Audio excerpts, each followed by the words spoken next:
Cast iron, vintage cast iron manifest. Just leaving Goodwill here, and I found something interesting. Check it out. It's a carbon steel skillet, but it's made by Lodge. I didn't even know Lodge made them. I guess I shouldn't be surprised. The price tag fell off. There was no price tag on it. I had to send it in there to get them to put a price tag on it. But it's so well seasoned, the price tag won't stick. So anyway, $5.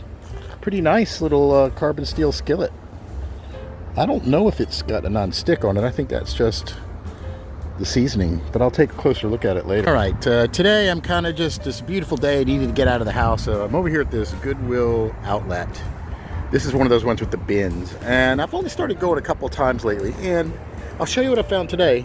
I'm more hopeful now, maybe, of coming more often. Again, nothing really to flip except, well, my girl loves to do artist stuff, and I saw this nice little water brush set.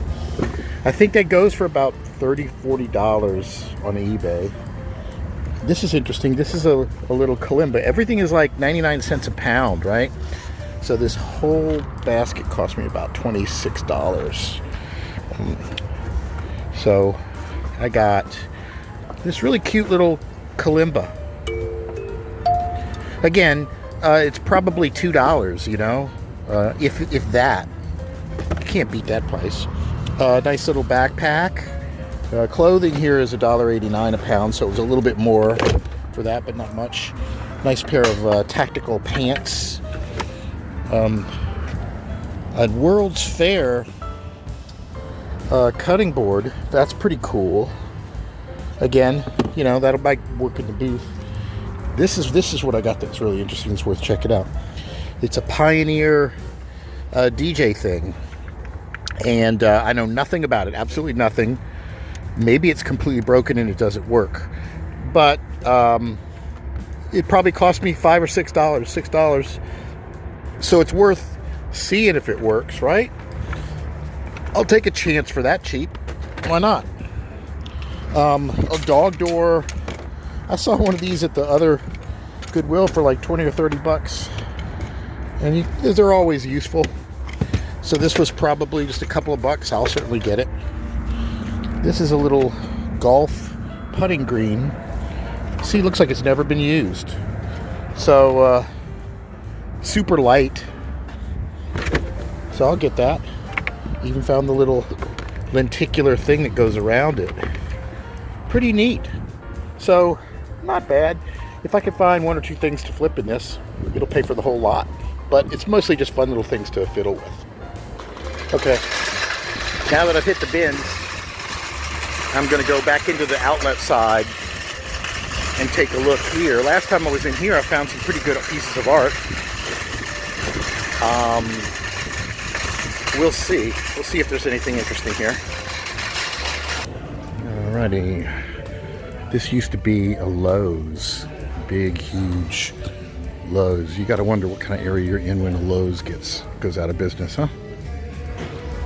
But it's a really nice facility. So, let's take a look and see what we got here.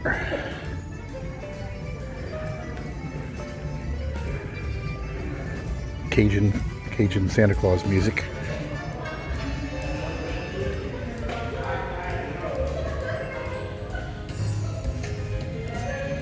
Cast iron, vintage cast iron manifest.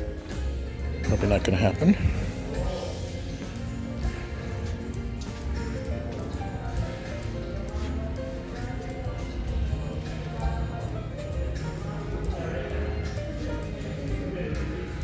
What is an over-door traction set?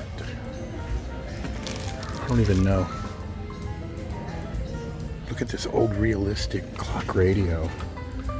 That's kind of cool. Chronomatic 244. Probably really high tech when it first came out.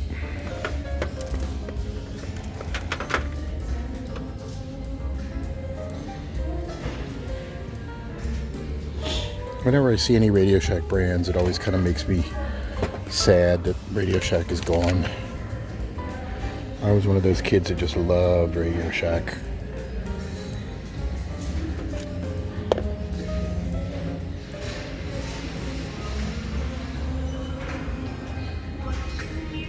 Nothing, nothing, nothing. The Babysitter's Club, mystery number 24. He saw something, but he's too scared to say what.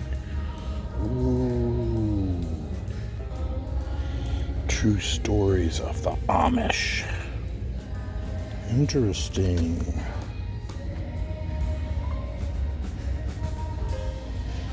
Read their old stories, learn where they came from. You may be shocked to learn the truth.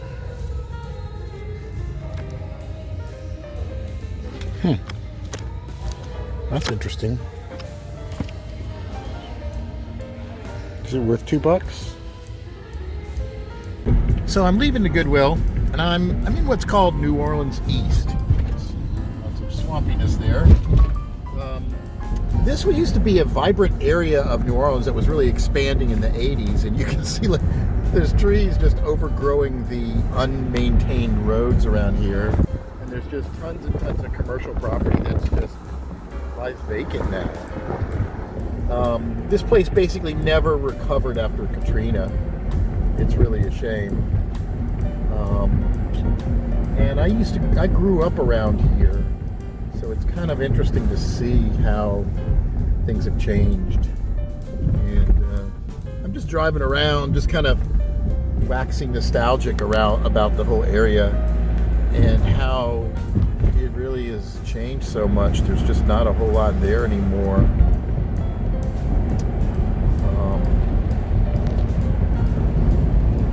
During the 70s and the 80s, there was a big oil boom in the city, and there was just a lot of development and a lot of money. And then that kind of went away when the oil companies started importing oil, and that kind of just made the domestic oil trade not as lucrative, and it kind of phased out, and this whole area kind of just stagnated a bit. And then, of course,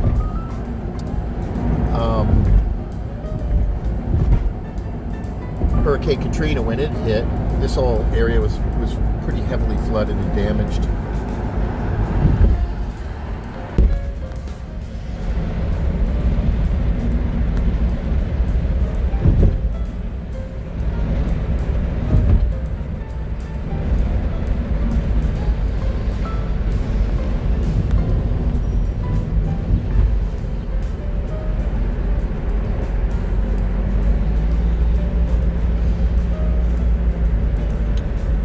Place sure does look a bit depressed.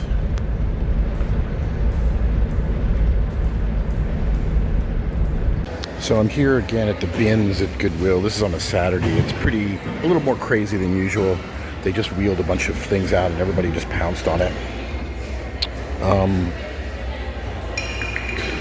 I try to stay out of the fray, but I just came here to pick up some boxes, those crates, because those things are sold by the pound too, so I'll just pick up empty boxes. Other than that, I don't really feel motivated to stick my hand in this stuff. The other day I did, and it was broken glass. So just looking around, seeing what there is, and probably just gonna pick up those boxes.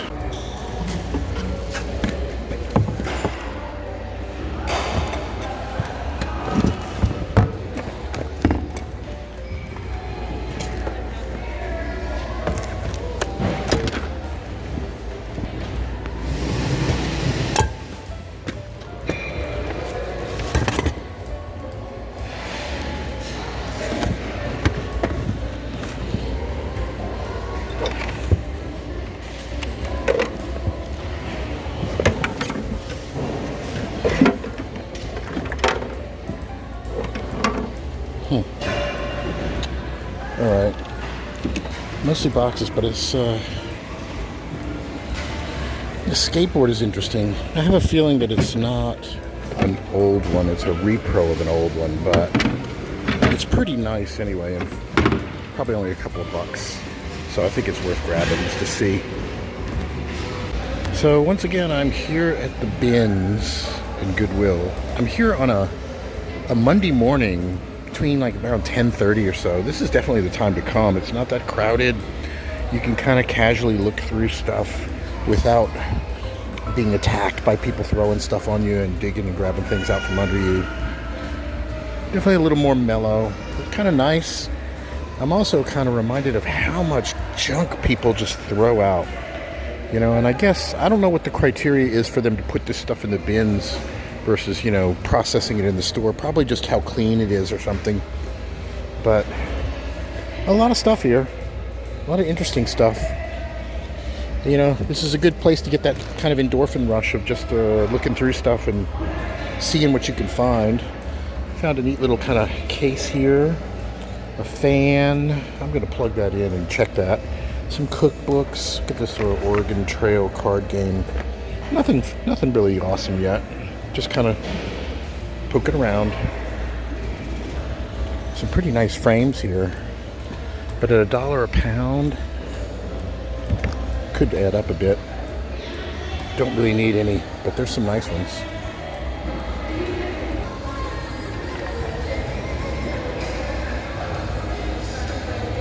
Some kind of odd dictionary or something? I don't know. It's hard to tell.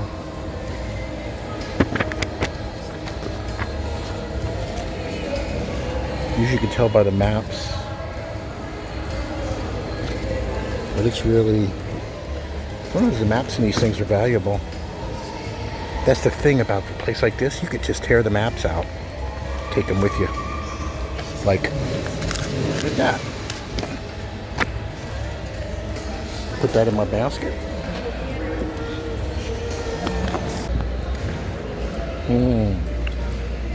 Police department. Playground patrol. Step away from the seesaw. Put your hands down and step away from the seesaw. That's to make your kid really popular at school, huh? Alright, so I'm here at the bins, and I found something that I don't think very many people would recognize. I know what this is. Look at this weird thing, right? You flip the switch and this thing spins, and it's obviously a little kind of a grinder, but I know what it is for. This is for stained glass. For once you cut stained glass, it grinds the edges, the sides flat. I have one of these. I like working on stained glass. These things are not cheap. They're like $200-300. But the problem is it's missing the top. So I thought, all right, I'm going to walk around, and I just kept walking around, looking through these booths. I know what to look for, right? And I found it. Look at that. I cannot believe I found it. I could have fabricated something, but this is perfect. So the way this works is the reservoir is filled with water. That's a diamond blade there. And this thing goes like this. And there's a little sponge, and the sponge sucks the water up and keeps the diamond bit wet. And so that's how it works. Man, this is great. I can't believe I found the top. I was going to put it back because without the top, it's really not as useful. So there it is. So sometimes when you don't find something, you just keep looking around, digging through all these little bins, looking for the little pieces. This was not in the same bin, but I found it. Oh, that's cool. Okay, that made my day. So yeah, that's $200-300 right there.